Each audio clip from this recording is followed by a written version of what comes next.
आज की तमाम बड़ी खबरें नॉन स्टॉप न्यूज में। दिल्ली के विज्ञान भवन में सरकार और किसानों के बीच 11वें दौर की बातचीत भी बेनतीजा रही। आज बातचीत की अगली तारीख भी तय नहीं हुई। केंद्रीय कृषि मंत्री ने समाधान नहीं निकलने पर खेद जताया। आंदोलन की पवित्रता नष्ट हो जाती है तो निर्णय नहीं होता। किसान के हक में वार्ता का मार्ग प्रशस्त हो, इस भाव का सर्वदा अभाव था। कृषि मंत्री ने मीटिंग में किसानों से कहा कि कृषि कानूनों पर सरकार 1.5 साल तक रोक लगाने के लिए तैयार है। इससे बेहतर प्रस्ताव नहीं दे सकते, लेकिन आज फिर किसान नेताओं ने ये प्रस्ताव खारिज कर दिया, जिसके बाद कृषि मंत्री ने विपक्षी दलों को कटघरे में खड़ा किया। कुछ ऐसे लोग जो हर अच्छे काम का विरोध करने के आदी हो चुके हैं, वो किसानों के कंधे का इस्तेमाल अपने राजनीतिक हितों के लिए कर सकें। उधर किसान संगठनों ने मीटिंग के बाद साफ किया कि सरकार से अब आगे की बातचीत 26 जनवरी के बाद होगी। जो हमारी बात है, जो हमारी मांगे थी, वो सरकार ने आज उनको जो है वो नहीं मानना है। तो बात समाप्त हो गई है और आगे तो 26 के बाद ये होगा जो भी हो। किसानों के साथ सरकार की वार्ता 14 अक्टूबर से चल रही है। तब से अब तक 11 दौर की बातचीत हो चुकी है। इस दौरान कुल 45 घंटे तक बात हुई, लेकिन सभी बातचीत बेनतीजा रही। मतलब पता नहीं है, लोग मीटिंग में जा रहे हैं, रहने दो। आज विज्ञान भवन के बाहर बैठक से पहले किसान नेता के हंगामे की तस्वीर सामने आई। किसान नेता ने अपनी ही गाड़ी का शीशा तोड़ दिया। सुरक्षा जांच में लगे कर्मियों से भी उलझ गए। भारतीय किसान यूनियन के नेता राकेश टिकैत की गाड़ी ठीक पीछे थी, इसीलिए उन्होंने मौके पर पहुंचकर बीच बचाव किया। दरअसल मीटिंग के लिए विज्ञान भवन जाने वाले किसानों के डेलीगेशन को स्कॉट करके ले जाया जाता है। अभी तक हुई वार्ता में सिंघू बॉर्डर से किसान बस के जरिए ही विज्ञान भवन पहुंच रहे थे, लेकिन आज एक किसान नेता जब अपनी गाड़ी से विज्ञान भवन पहुंचे तो उन्हें सिक्योरिटी चेक से गुजरना पड़ा, लेकिन वो इस बात से नाराज हो गए और हंगामा किया। उधर भारतीय विदेश मंत्रालय ने आज किसान आंदोलन को विदेशों से मिल रहे खालिस्तानी सपोर्ट पर बयान दिया। दूतावासों की सुरक्षा को लेकर जानकारी दी। जहाँ भी हमारे मिशन पोस्ट के सामने प्रदर्शन हुए हैं या प्रदर्शन होने वाले हैं, अपने राजनयिक परिसर की सुरक्षा का मुद्दा उठाया है। और आप जानते हैं कि राजनयिक परिसर की सुरक्षा की जिम्मेदारी मेजबान देश की होती है, और हमने इन देशों को अपने परिसर की सुरक्षा और अपने कर्मियों की सुरक्षा के लिए उचित कार्रवाई करने के लिए कहा है। कल नेताजी सुभाष चंद्र बोस की 125वीं जयंती है। केंद्र सरकार इस मौके पर पराक्रम दिवस मनाएगी। प्रधानमंत्री नरेंद्र मोदी कल कार्यक्रम में शामिल होने के लिए कोलकाता जाएंगे। विक्टोरिया मेमोरियल में पराक्रम दिवस समारोह के उद्घाटन कार्यक्रम को संबोधित करेंगे। सबसे पहले प्रधानमंत्री कोलकाता के एल्गिन रोड पर नेताजी भवन जाएंगे।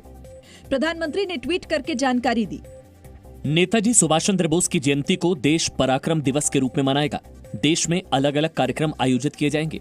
एक विशेष कार्यक्रम गुजरात के हरिपुरा में भी आयोजित होगा, जहां 1938 में नेताजी को कांग्रेस पार्टी का अध्यक्ष पद सौंपा गया था।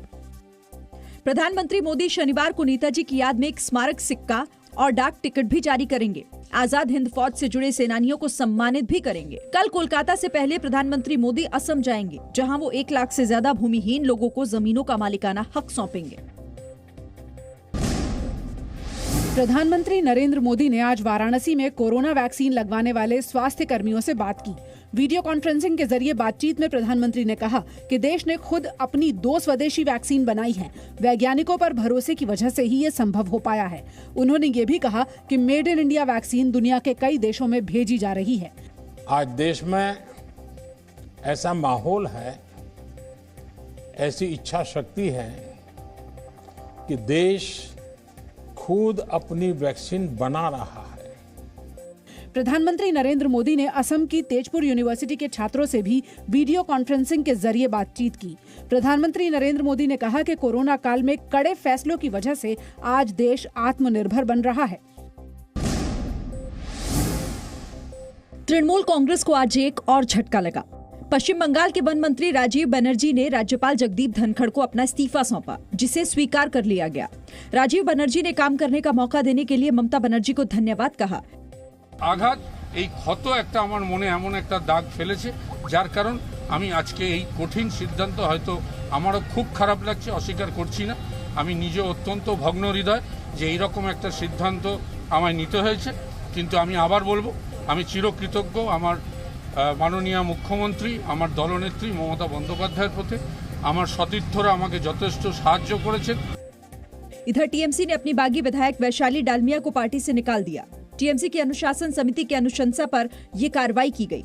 वैशाली डालमिया हावड़ा की बाली सीट से विधायक हैं। वैशाली ने कुछ दिन पहले बाहरी के मुद्दे पर अपनी पार्टी की आलोचना की थी। पिछले 35 दिनों में टीएमसी के 8 से ज्यादा विधायक पार्टी छोड़ चुके हैं, जबकि 3 मंत्रियों ने भी पद छोड़ा है। सोशल मीडिया को लेकर नीतीश सरकार के नए फरमान पर बिहार में सियासत गर्मा गई है। आरजेडी नेता तेजस्वी यादव ने पहले ट्वीट करके मुख्यमंत्री नीतीश कुमार को भ्रष्टाचार का पितामह कहा और गिरफ्तार करने की चुनौती दी। इसके बाद शाम को फिर से बयान देकर नीतीश को चैलेंज दिया। नीतीश कुमार जी को ये बात समझना पड़ेगा कि आप किसी के मुंह में ताला नहीं लगा सकते, आप किसी को उसके अधिकार से वंचित नहीं रख सकते। बिहार में आर्थिक अपराध इकाई के एडीजी ने सभी विभागों के सचिवों को चिट्ठी लिखकर निर्देश दिए थे कि सोशल मीडिया पर मंत्री, सांसद, विधायक और सरकारी अफसरों की छवि खराब करने की कोशिश करने वालों के खिलाफ एफआईआर दर्ज होनी चाहिए। बिहार के उप मुख्यमंत्री ने फैसले का समर्थन किया था। गलत नाम से, फेक नाम से जो कुछ चीजें आ रही है, तो वास्तव में एक नकारात्मक वो चीजें पैदा करती है, तो इस तरह का कदम उठना ही चाहिए। लेकिन आरजेडी ने इसे अभिव्यक्ति की आजादी पर हमला बताते हुए नीतीश पर वार किया। आरजेडी ने नीतीश कुमार की तुलना हिटलर से करते हुए आलोचना से डरा हुआ बताया। लोकतंत्र में अभिव्यक्ति की आजादी सबको है, इस पर सरकार कैसे पाबंदी लगा सकती है? सरकार अपनी आलोचना से डरी हुई है। सरकार को ये फरमान वापस लेना पड़ेगा।